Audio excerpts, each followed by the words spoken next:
손목 터널 증후군 통증 완화를 위한 자연요법을 알고 있는가? 손목 터널 증후군은 손바닥에 위치한 중앙신경의 압박으로 인해 발생하는 질환이다. 한 손에 생길 수도 있고 양손에 생길 수도 있다. 이 증후군이 생기면 힘이 없어지거나 따끔거리고 통증 등 증상이 생길 수 있다. 처음에는 증상이 경미하지만 치료를 제대로 받지 않으면 상태는 더 악화될 수 있다. 그래서 오늘 이 글에서는 손목 터널 증후군으로 인한 증상 완화에 도움이 되는 자연요법을 소개한다. 잘 읽어보고 따라해보자. 손목 터널 증후군 통증 완화를 위한 요법. 손목 터널 증후군을 완화하는 방법은 통증의 정도에 따라 달라진다. 그리고 많은 경우 수술을 받지 않아도 통증을 완화할 수 있다. 하지만 통증이 정말 심한 경우에는 수술을 받아야 한다.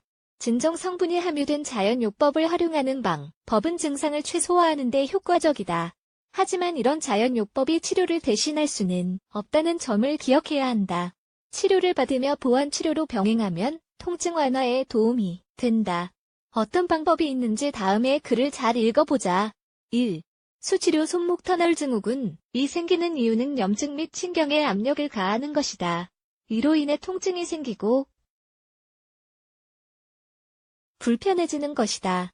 수치료법은 손목 터널 증후군으로 인한 불편에 흥미로운 영향을 미친다.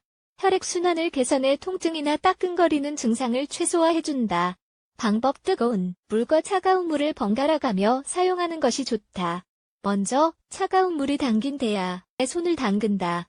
3에서 4분 후에는 뜨거운 물이 담긴 대야에 손을 담근다. 하루에 3회 정도 반복하면 통증이 한결 가벼워질 것이다. 2. 점토 찜질. 점토는 오랫동안가 정요법으로 활용되어져 온 재료이다.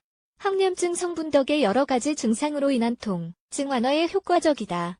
손목 터널 증후군이 있을 때에도 점토 찜질을 해보자. 방법. 따뜻한 물에 점토를 몇 숟가락과 올리브 오일 몇 숟가락을 넣어 잘 섞는다. 부드러운 크림처럼 잘 섞으면 된다.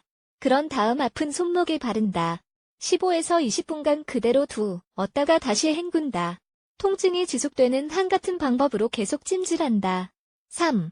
생강 오일을 바르는 것도 손목 터널 증후군으로 인한 염증을 감소하는 데 도움이 된다. 생강의 치유 효능은 정말 놀라울 정도이다. 그래서 실제로 여러 가지 다양한 자연요법에 사용되고 있다. 항염증 및 진통제 역할을 하는 진저롤이라는 성분이 함유되어 있어 손목 터널 증후군으로 인한 통증 완화에 도움이 된다. 방법. 생강 오일이나 생강우린 물을 활용하는 방법이다.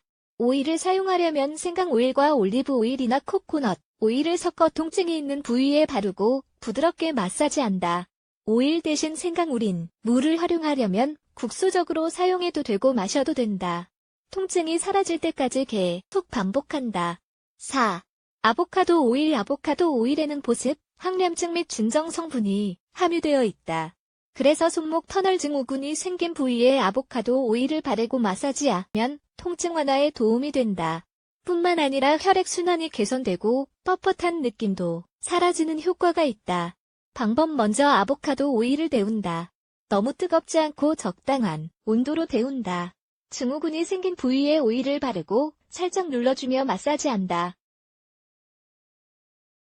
물로 오일을 헹구지 말고 그대로 붕대를 감는다. 통증이 완화될 때까지 2에서 3일 연달아 같은 방법으로 마사지한다. 5. 알로에 젤은 에센셜 오일의 기본이 되는 오일로 사용해도 진정 효과가 있다. 알로에에 함유된 성분 덕분이다. 알로에를 피부에 직접 바르면 손목 터널 증후군으로 인해 따끔거리거나 당기는 증상 완화에 도움된다. 알로에의 성분은 혈액순환을 개선하고 염증을 최소화해주는 효과도 있다. 방법. 알로에 잎에서 젤을 긁어낸다. 알로에 젤을 손목 터널 증후군이 있는 곳에 바르고 부드럽게 마사지한다. 코코넛 오일이나 아보카도 오일과 섞어 사용해도 효과가 좋다. 증상이 완화될 때까지 하루에 2에서 3번 반복한다. 증상이 사라지지 않으면 2, 3일 연달아 계속 치료한다. 손목 터널 증후군으로 인해 고생 중인지 이 글에서 소개한 자연요법을 따라해보자. 그래도 증상이 호전되지 않거나 더 심해지면 병원에 가서 의사와 상담해보자.